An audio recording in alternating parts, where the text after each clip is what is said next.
dhaifun jiddan. Maka seperti ini juga masyhur, tapi bukan masyhur menurut istilah ilmu hadis yang kita bahas di sini.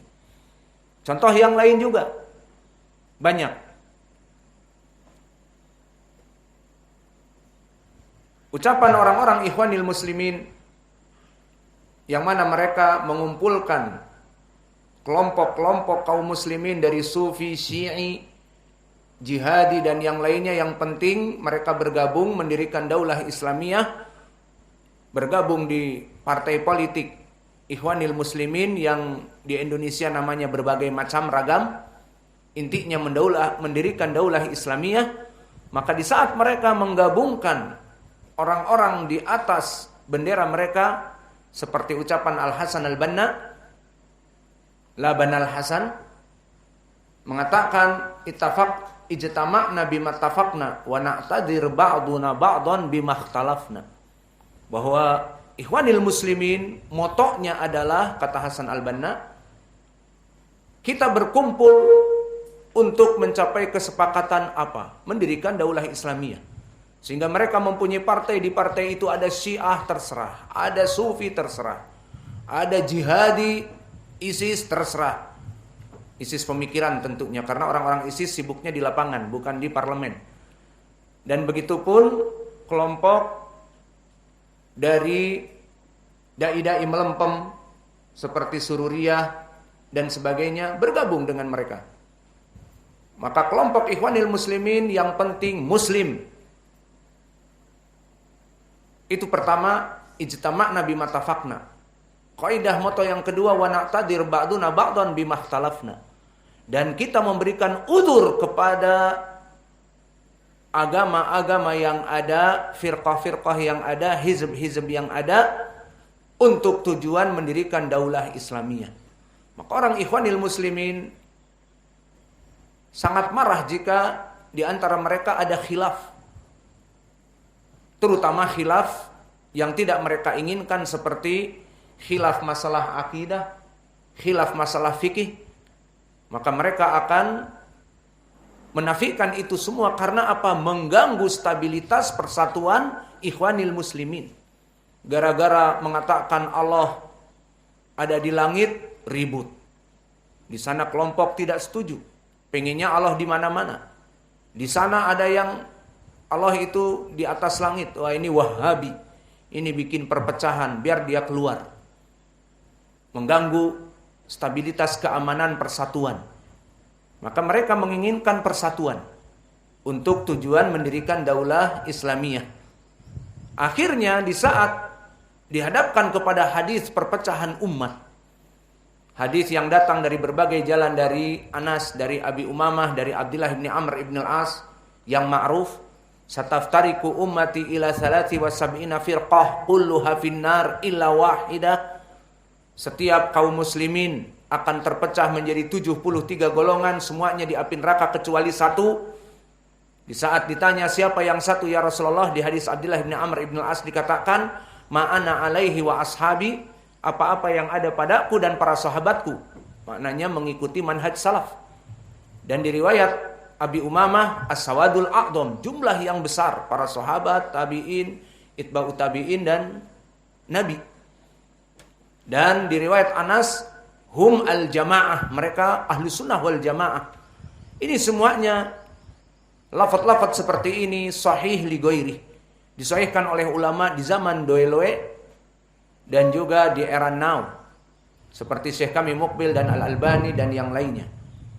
Apa konsekuensi hadis ini? Kebalikan dari ikhwanil muslimin. Mereka mengumpulkan manusia dari berbagai akidah dan hizb dan pemikiran dan manhaj. Yang penting mereka memperbanyak jumlah mereka di kursi-kursi dan parlemen. Adapun di dalam hadis ini disebutkan satu saja yang selamat dari kaum muslimin. Maka akhirnya gembong-gembong mereka mendhaifkan hadis ini.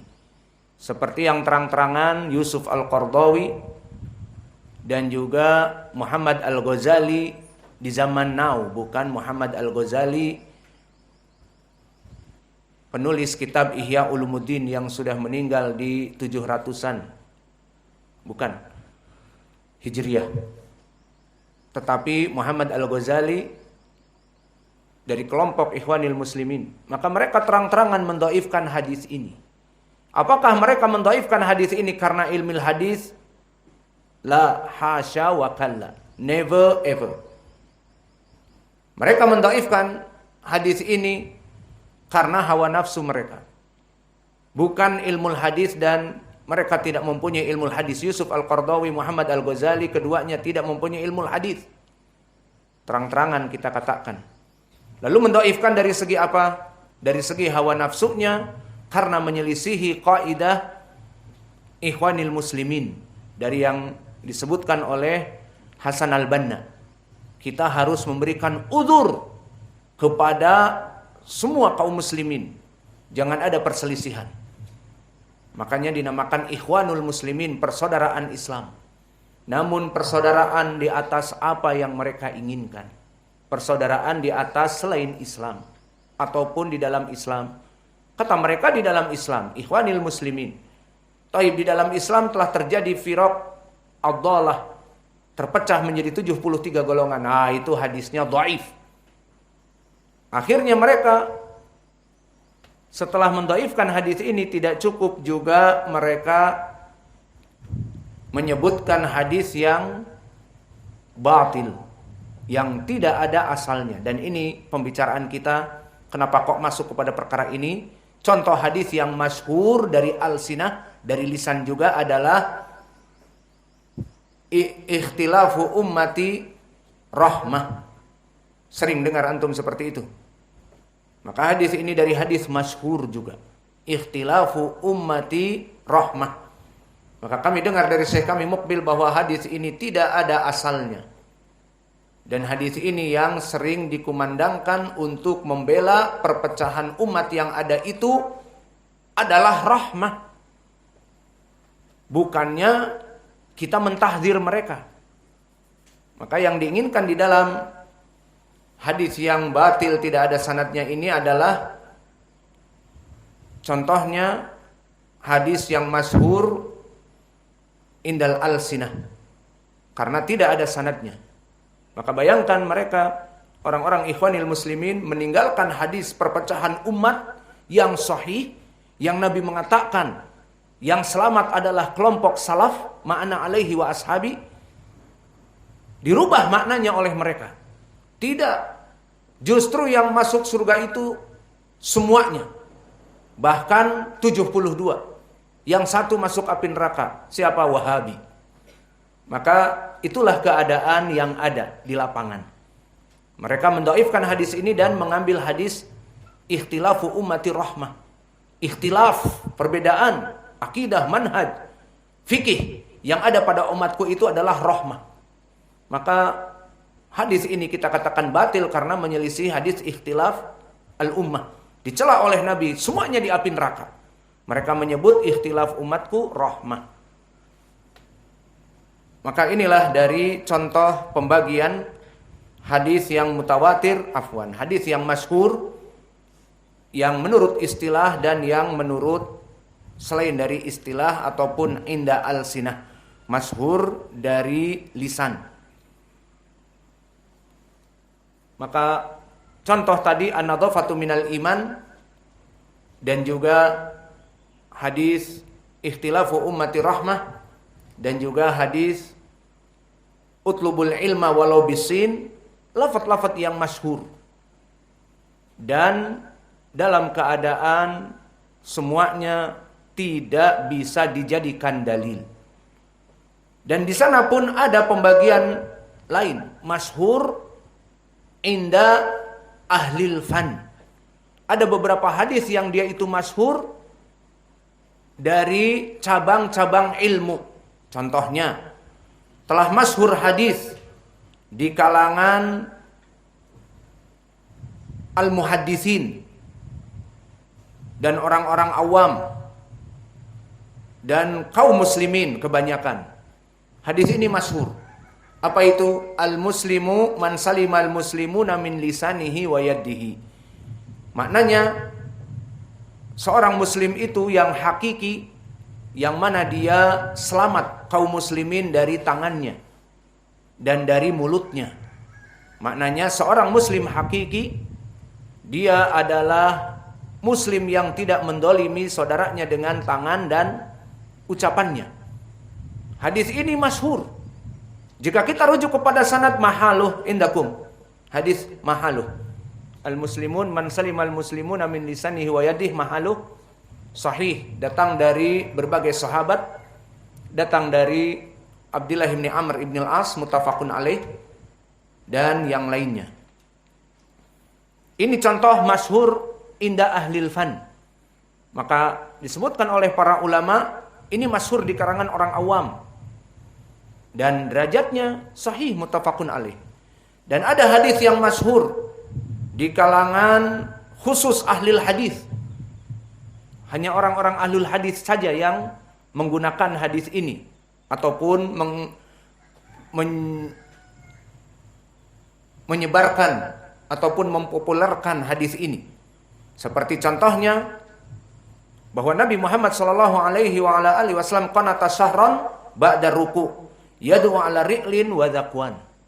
Maka telah terjadi kemasyhuran di kalangan para ahli hadis ini. Terkenal di kalangan mereka. Viral. Apa itu? Nabi melaksanakan doa 30 sampai 40 hari kepada kelompok yang mengkhianati Nabi dari dakwah seperti Ri'lin dan Dhaqwan. Dinamakan dengan kunut nazilah. Hadis ini masyhur. Dan mahal loh hadis ini. Siapa yang tahu? Hadis muttafaqun alaih dari Anas. Maka hadis ini masyhur dan derajatnya sahih.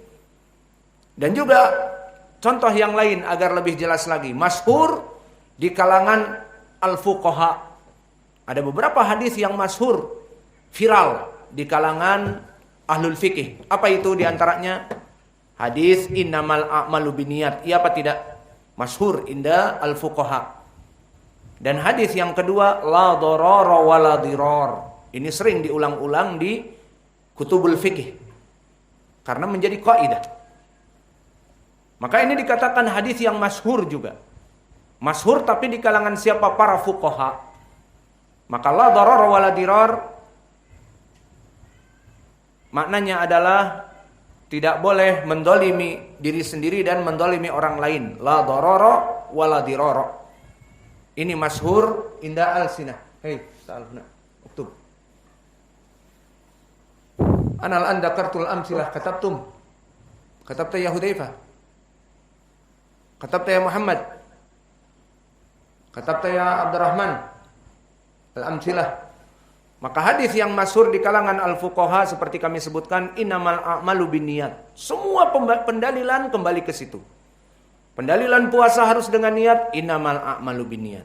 Pendalilan salat harus dengan niat, innamal a'malu binniyat. Pendalilan ibadah-ibadah yang lain harus dengan niat, innamal a'malu binniyat. Pendalilan ikhlas dalam ibadah. Maka ini contohnya.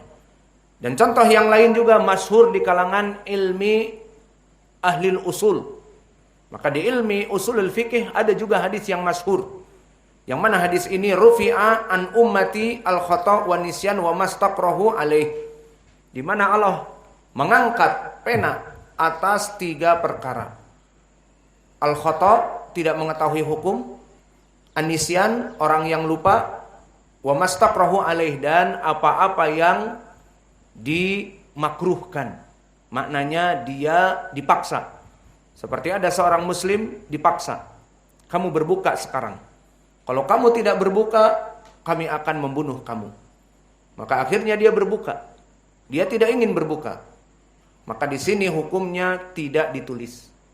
Dan begitupun kisah Ammar ibn Yasir.